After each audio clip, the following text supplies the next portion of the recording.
for you to help you get settled in on your first night. I actually worked in that office before you. I'm finishing up my last week now, as a matter of fact, so I know it can be a bit overwhelming, but I'm here to tell you there's nothing to worry about. You'll be fine.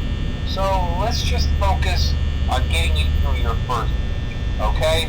Let's see. First, there's an introductory greeting from the company that I'm supposed to read.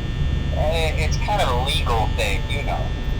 Welcome to Freddy Fazbear's Pizza, a magical place for kids and grown-ups alike, where fantasy and fun come to life. Fazbear Entertainment is not responsible for damage to property or person.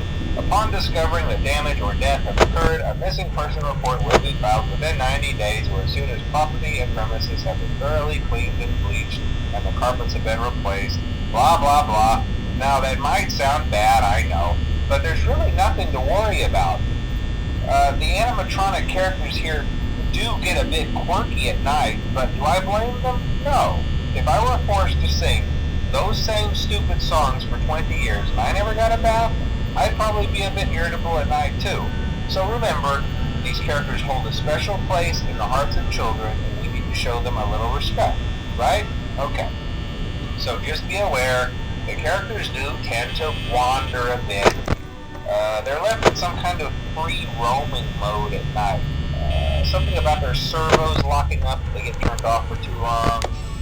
They used to be allowed to walk around during the day too, but then there was the bite of 87. Yeah, it's amazing that the human body can live without the frontal lobe, you know? Now, concerning your safety, the only real risk to you as a night watchman here, if any, is the fact that these characters, if they happen to see you after hours, probably won't recognize you as a person. They'll most likely see you as a metal endoskeleton without its costume on. Now, since that's against the rules here at Freddy Fazbear's Pizza, they'll probably try to forcefully stuff you inside a Freddy Fazbear suit. Now, that wouldn't be so bad if the suits themselves weren't filled with cross beams, wires, and animatronic devices, especially around the facial area. So you can imagine how having your head forcefully pressed inside one of those could cause a bit of discomfort and death. The only parts of you that would likely see the light of day again would be your eyeballs and teeth when they pop out the front of the mask. Yeah, they don't tell you these things when you sign up. But hey, first station of the breeze. I'll chat with you tomorrow. Check those cameras and remember to close the doors only if absolutely necessary. Gotta conserve power. Alright.